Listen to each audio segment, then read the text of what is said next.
My girlfriend said, I donated your sperm without telling you. My friend couldn't afford a clinic. Congrats, you're a biodad. I responded calmly, that's illegal.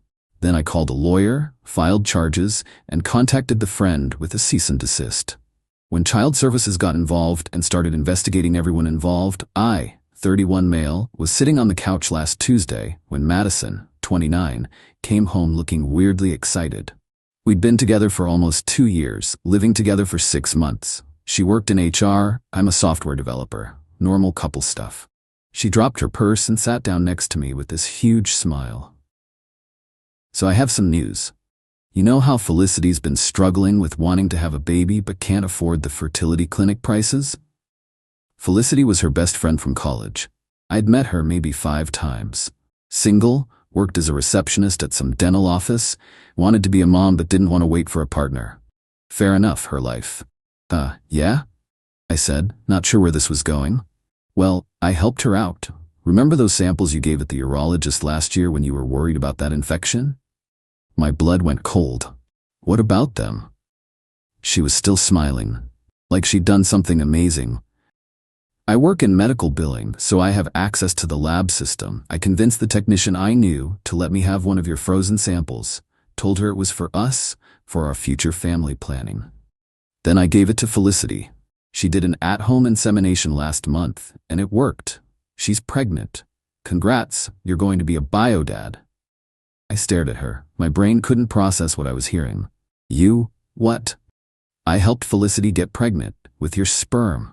She couldn't afford the $15,000 for a clinic and donor sperm, so I figured since we're probably going to have kids together anyway, why not help her out?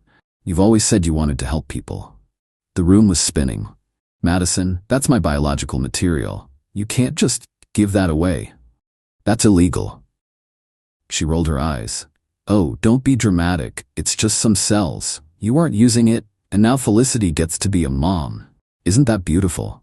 No, I said, my voice way calmer than I felt. That's reproductive theft and fraud, and probably half a dozen other crimes. Crimes? She laughed. You're being ridiculous. It's a favor between friends. Nobody got hurt. I stood up, pulled out my phone, started recording.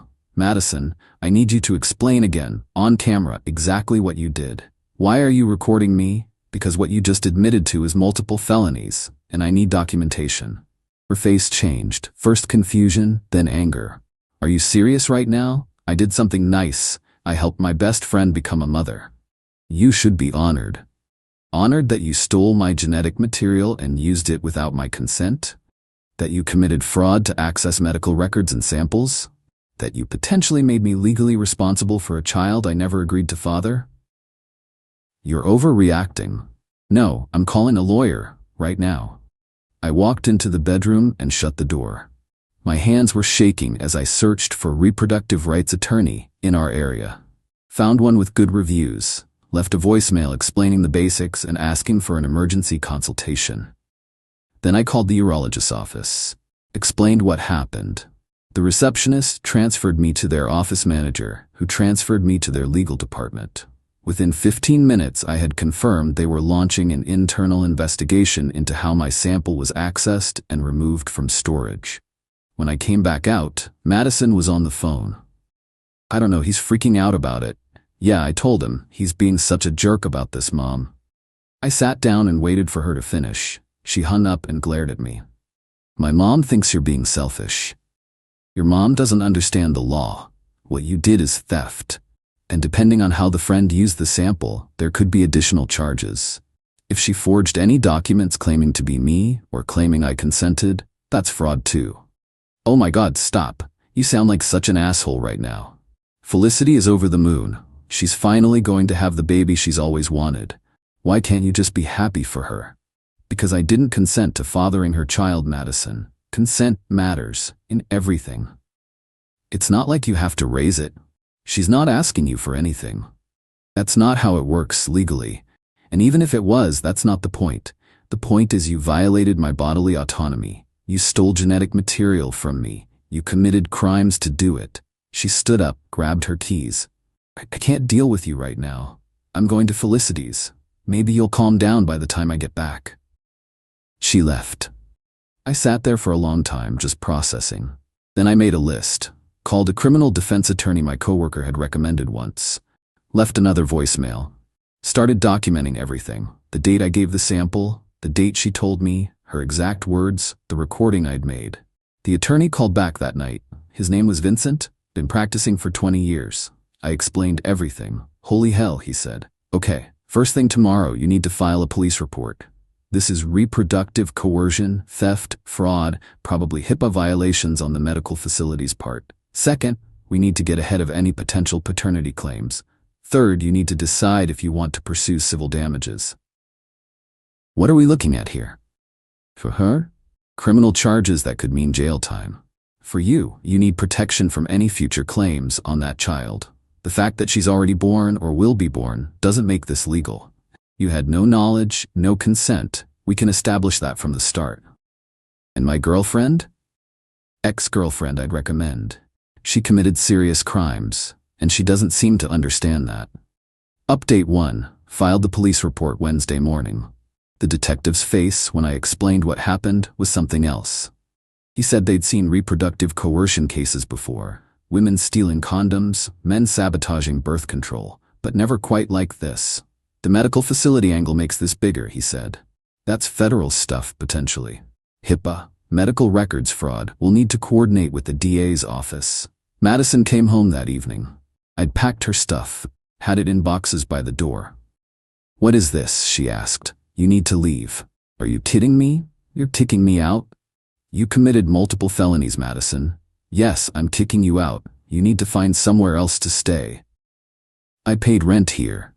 Your name's not on the lease. You paid me rent. Here's the prorated amount for the rest of the month. I handed her a check. Take your things and go. You called the cops? She was looking at her phone. Felicity just texted me. Detectives came to her work and questioned her. What the hell, Nathan? What did you think was going to happen? You stole medical samples and gave them away. That's a crime. It was a favor. It was theft. Her mom showed up 20 minutes later. Janet, mid-50s, worked as a paralegal. You'd think she'd understand the legal implications. You'd be wrong. Nathan, this is absurd, Janet said, barging in. Madison was trying to help someone. You're going to ruin her life over this? She ruined her own life by committing crimes. She didn't hurt anyone. She stole my genetic material. She violated my reproductive rights. She committed fraud to access medical records. Those are serious crimes, Janet.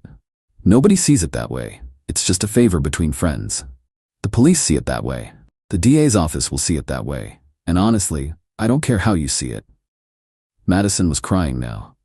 I can't believe you're doing this. I thought you loved me.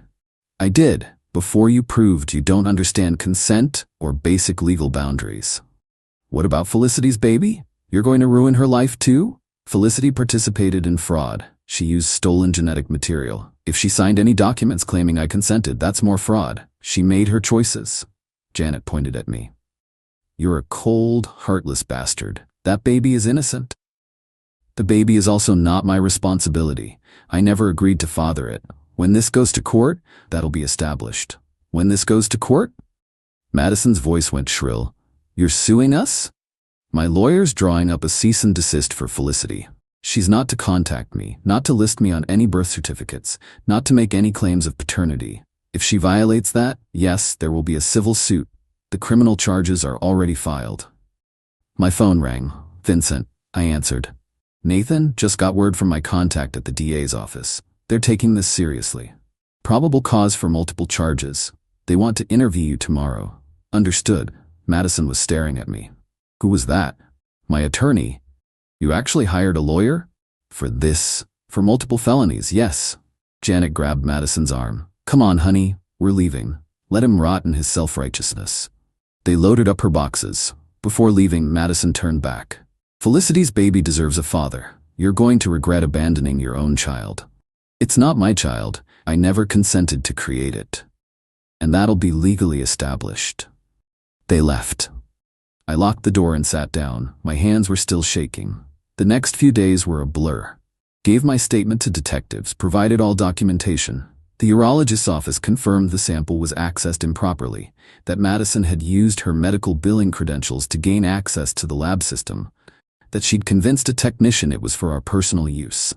The technician was fired. The facility's legal team contacted me. They'd be cooperating fully with the investigation and had already implemented new security protocols. Friday afternoon, Felicity called from a blocked number. I let it go to voicemail. "Nathan, it's Felicity. Please, I'm so sorry. I didn't know Madison didn't have your permission. She told me you'd agreed to help me out. She said you guys had talked about it and you were fine being a donor. Please don't press charges. I'm 8 weeks pregnant. I can't lose this baby. Please." I forwarded it to Vincent. "That's good," he said. "She's admitting she knew where the sample came from. Shows knowledge. Might help establish intent." What happens now? DA decides on charges. Could be anywhere from theft to fraud to reproductive coercion. Depends on how aggressive they want to be. The medical facility angle makes it federal potentially. And Felicity's involvement, if she knew the source and participated anyway, she's liable too. What about the baby? That's complicated. You have no parental rights and no parental obligations if this is handled correctly. The baby was conceived without your consent using stolen genetic material. Courts have handled similar cases before. You're not legally the father. And if Felicity tries to claim I am, then we go to court and establish the facts. You have documentation, recordings, police reports. You'll be fine. Update 2. The DA filed charges 2 weeks later. Madison, felony theft, fraud, computer crimes, accessing medical records, HIPAA violations.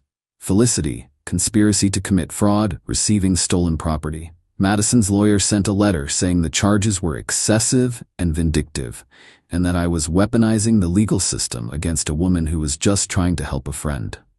Vincent's response letter was beautiful. Outlined every crime, every statute, cited case law about reproductive rights and consent. Ended with, "Your client committed serious felonies. Mr. Reeves is entitled to pursue all legal remedies."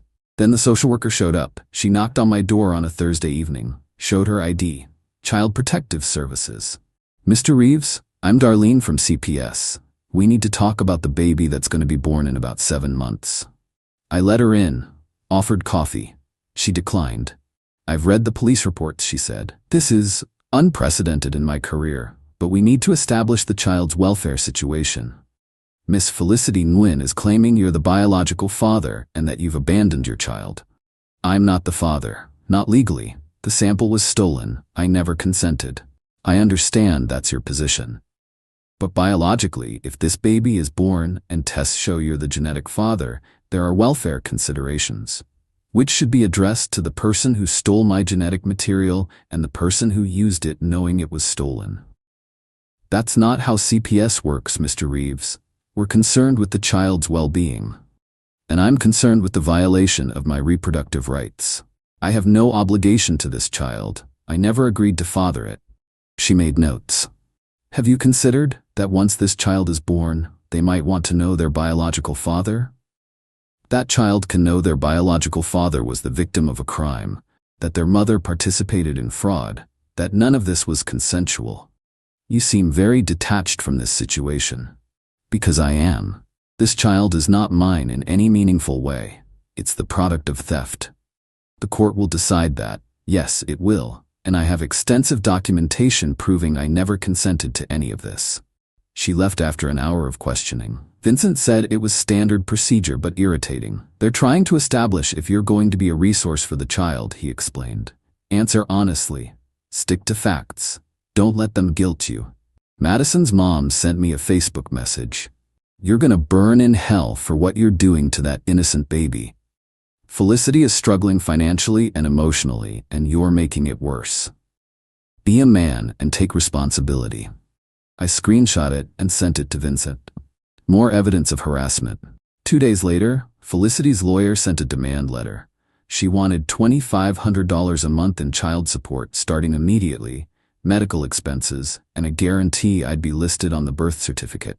Vincent laughed when he read it. "She's delusional. Let me handle this."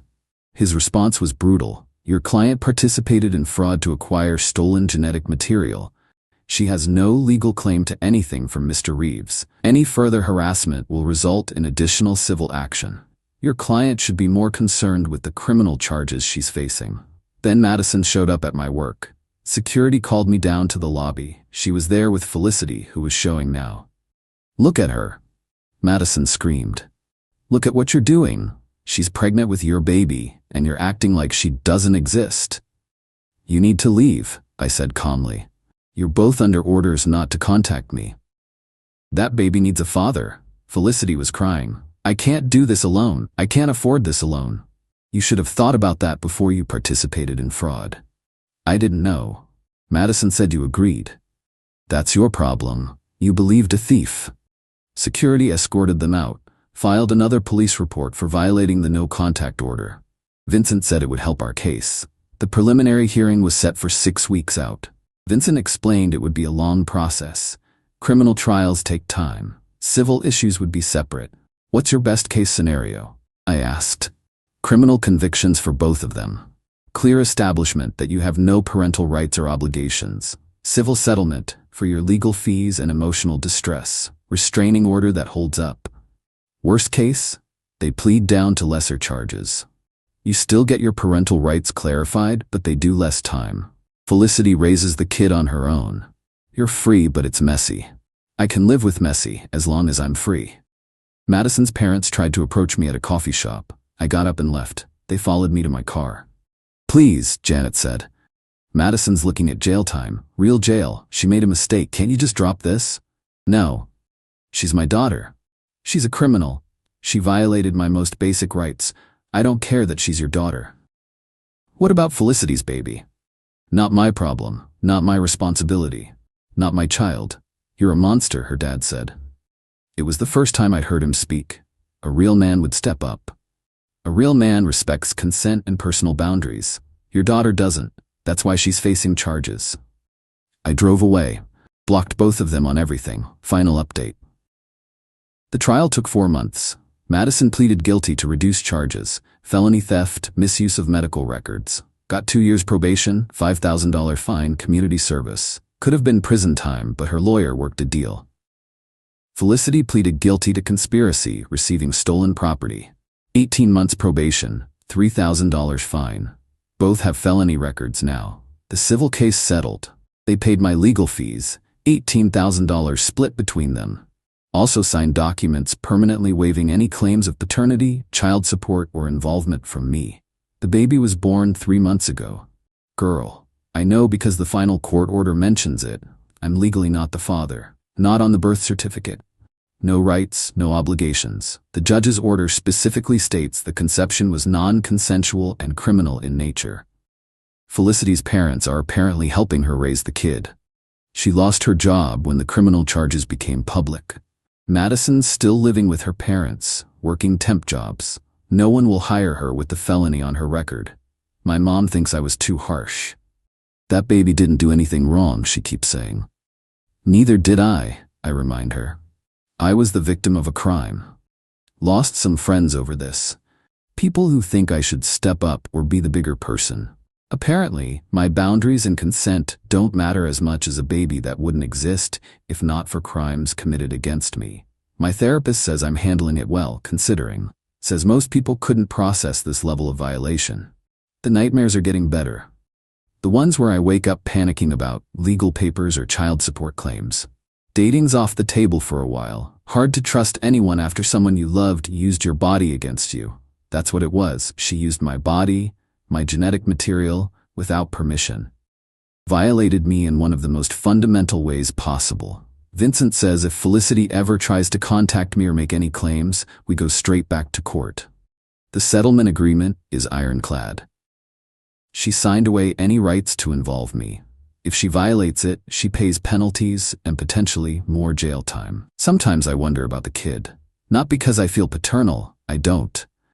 But because she's going to grow up eventually and find out how she was conceived. That her existence started with her mother participating in a crime. That her biological father wanted nothing to do with her because he never consented to creating her. That's sad. But it's not my responsibility to fix it. I didn't create that situation. Madison and Felicity did. I sold my place last month, moved across the state. New job, new apartment, new everything. Can't risk running into them accidentally. can't risk Felicity deciding a few years from now that she wants me involved after all. My new therapist says that's understandable, that I'm allowed to protect myself, that I'm allowed to enforce my boundaries even when other people think I'm wrong. The whole thing still feels surreal sometimes, like it happened to someone else. But then I see the court documents, the settlement agreement, the restraining order. All very real. All proof that two people I trusted committed crimes against me and thought they were doing something good. Madison sent a letter last week. Not to me, she knows better, but to my lawyer who forwarded it, said she understands now what she did was wrong, that she's in therapy, that she hopes someday I can forgive her. I won't. Forgiveness is for people who make mistakes. What she did wasn't a mistake. It was deliberate, calculated theft of my genetic material for someone else's benefit. She chose her friend's wants over my fundamental rights. That's not a mistake, that's who she is. And I'm glad I found out before we had kids together, before I married her, before I tied my life to someone who doesn't understand consent. The legal stuff is over, the emotional stuff will take longer. But I'm free. No child support, no custody battles, no ties to people who violated me. That's the win. Not a happy ending, not closure, just freedom. And some days that's enough.